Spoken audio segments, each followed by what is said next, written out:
Welcome back to the channel. Thank you guys for hanging with me on this Saturday. And if you've taken some time out of your busy schedules to support the channel, I really do appreciate that.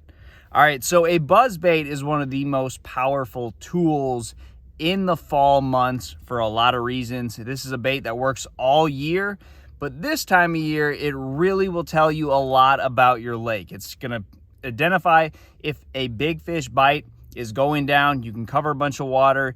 It does a really good job at mimicking a bunch of threadfin shad flickering on the surface. So these are all things that you really need in a bait. You want to cover water fast, and that's fall fishing. You're going to have a lot of dead water, and then you are going to find pods of fish, and a buzzbait does a really good job figuring that out. So I'm going to give you 3 things that are going to happen in the fall when you pick up a buzzbait. Now, the first one being you're not going to get bit, so you're not going to get clues on anything really. They're not going to know what part of the lake. Pretty much all you're going to learn is that a buzzbait's not working where you're at.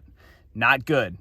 The other thing that's going to happen, that happens most of the time, is you are going to catch keeper fish, small fish, but it is going to be a supplemental tool for you to catch fish. Now, the upside is going to be you do have a better chance at big fish on a buzzbait than other baits, but most of the time for me with this bait, it's keepers, it's 2-pounders, a 2.5, 3-pounder thrown in there, but typically I don't get a lot of bites that are big with this bait most of the time.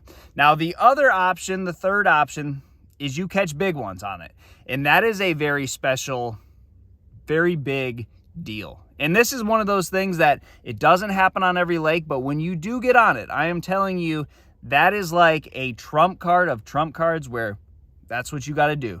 You need to go throw a buzzbait. Now you can mix in some other topwaters, but that tells you so much about the way the fish are positioning and basically how you can catch them. Now, we'll go back to the first scenario. You're not catching anything on it, or you're not catching any size on it. That tells you a lot about what you need to do. Now, the obvious thing is, well, I need to get away from a buzzbait. I don't need to be throwing that. But you need to go to the other extreme. And what I mean by that is go fish deep grass, go fish deep laydowns.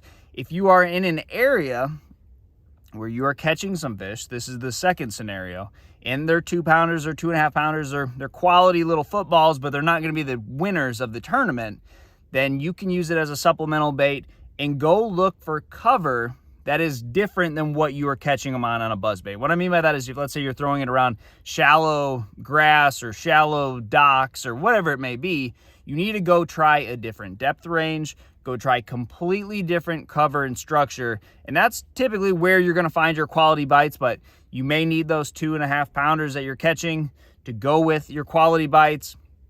It's a really good tool, and that's the tool that I usually use a buzzbait for. Now, again, the last scenario, we'll go back into this again. This is a dream come true, and I probably have only done this maybe a handful of times in 100 tournaments, where you can catch big ones on a buzzbait and you can throw it all day. And I've had other topwaters like a whopper, plopper, or a spook where you can just lock it in your hand and throw it all day and catch a giant bag, the winning bag, the top 10 bag, the biggest sack of fish you can possibly catch, and do it all with the topwater. Now, again, 100 tournaments, I think I've only done that maybe a handful of times. But here's the kicker on this. If you aren't catching quality, you're not catching big ones, that is going to be a telltale sign that maybe they're tucked way up in the grass. Maybe there's something else where the fish are being held, the quality, the big ones are being held, because a buzzbait is a really good bait. Any lake where you have fish that are in a position to bite it, they're going to bite it. It's just very natural looking.